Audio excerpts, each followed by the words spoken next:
ಯಾಕೆ ನಮ್ಮ ಮೇಲೆ ನಿನ್ನೆ ಕಾಂಗ್ರೆಸ್ ಅವರು ಅಲಿಗೇಷನ್ ಮಾಡಿದ್ದಾರೆ, you are not participated properly in the house, both the houses ಅಂತ. ನೀವು ಯಾವ ಕಾರಣದಿಂದ ನಾಗೇಂದ್ರ ಅವ್ರನ್ನ ರಾಜೀನಾಮೆಯನ್ನು ಅಂದು ಪಡೆದಿದ್ರಿ ಹಿಂದಿನ ಸರ್ಕಾರದಲ್ಲಿ ಸಿದ್ದರಾಮಯ್ಯ ಅವರು ಮುಖ್ಯಮಂತ್ರಿ ಇದ್ದಾಗ ಸಂದರ್ಭದಲ್ಲಿ, ಅದೇ ಕಾರಣಗಳನ್ನು ಇಟ್ಟು ನಾವು ಇವತ್ತು ಹೋರಾಟ ಮಾಡ್ತಾ ಇರ್ತಕ್ಕಂಥದ್ದು. ಅವತ್ತು ರಾಜೀನಾಮೆ ಕೊಡಿಸಿದೆ. ಇಟ್ ಈಸ್ ಅಂದಿನ ಮುಖ್ಯಮಂತ್ರಿಗಳು floor of the house in both the houses admitted that it is not 187 crore, it is 89 crore 63 lakhs ಅಂತೇಳಿ ಮೊನ್ನೆ ಸಿದ್ದರಾಮಯ್ಯವರು ಫ್ಲೋರಲ್ಲಿ ಒಪ್ಕೊಂಡಿದ್ದಾರೆ.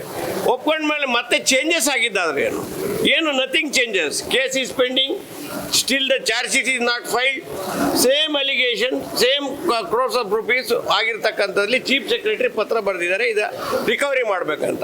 ರಿಕವರಿ 5 ಕೋಟಿ ಮಾತ್ರ ರಿಕವರಿ ಆಗಿದೆ, ಬಾಕಿದ ಹಾಗೆ ಪೆಂಡಿಂಗ್ ಇದೆ. ಆ ದೃಷ್ಟಿನಲ್ಲಿ ಇಂಥ ಒಬ್ಬರು ಕರಪ್ಟ್ ಸಚಿವರನ್ನ ಮಾಜಿ ಸಚಿವರನ್ನ ಮತ್ತೆ ನೀವು ಕ್ಯಾಬಿನೆಟಲ್ಲಿ ಸೇರಿಸಿದ ತಪ್ಪು ಅನ್ನೋ ವಿಚಾರದಲ್ಲಿ ಅದು ಕೂಡಲೇ ಕೈ ಬಿಡಬೇಕು ಅಂತ ಹೇಳಿದ್ವಿ ನಾವು. ಆಗಾಗ ಕೈ ಬಿಡಲಿಲ್ಲ, ಅದು ಹೋರಾಟ ನಡೀತು. ಹಾಗಾಗಿ ಬಂದಂಥ ಸಂದರ್ಭದಲ್ಲಿ ಈಗ ಟೋಲ್ ವಿಷಯ ಬಂತು. ಟೋಲ್ ವಿಷಯ ನಾವು ಚರ್ಚೆ ಮಾಡಬೇಕಾಯ್ತು, ಬಿಡದಿ ವಿಚಾರ ಚರ್ಚೆ ಮಾಡಬೇಕಾಯ್ತು, ಬರ ವಿಚಾರ ಚರ್ಚೆ ಮಾಡಬೇಕಾಯ್ತು. ಇವೆಲ್ಲದಕ್ಕೂ ಅವಕಾಶ ಯಾಕಾಗಲಿಲ್ಲ ಅಂದರೆ because of this reason Congress ಅವರೇ ಕಾರಣ.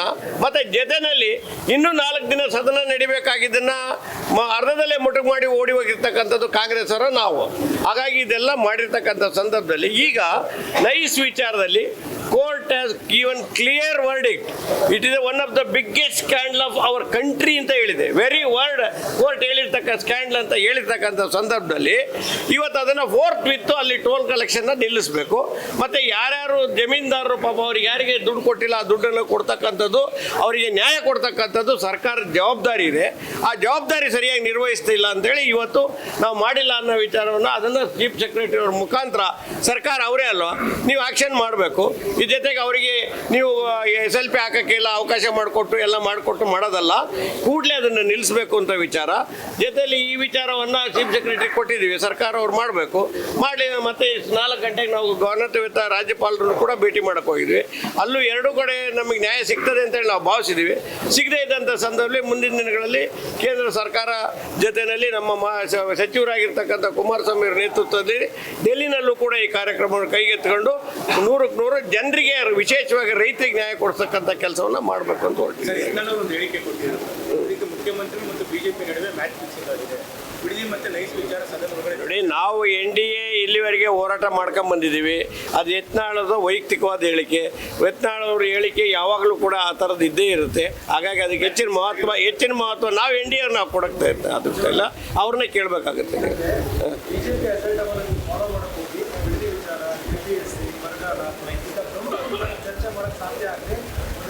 ಇಲ್ಲ BJP ಅಜೆಂಡಾ ಅಂತ ಹೇಳಂಗಿಲ್ಲ. ನಾಗೇಂದ್ರ ಅವ್ರ ಕೇಸ್ ಇಟ್ ಇಸ್ ನಮಗೂ ಸೇರಿದೆಯಲ್ಲ. ನಾವು ಹೋರಾಟ ಮಾಡಿದ್ದು ಒಂದು ನಾಗೇಂದ್ರ ಅವರು ರಾಜೀನಾಮೆ ಕೊಡೋದಕ್ಕೆ ನಾವು 2 ಫ್ಲೋರಲ್ಲಿ ಹೋರಾಟ ಮಾಡಿದ್ದು.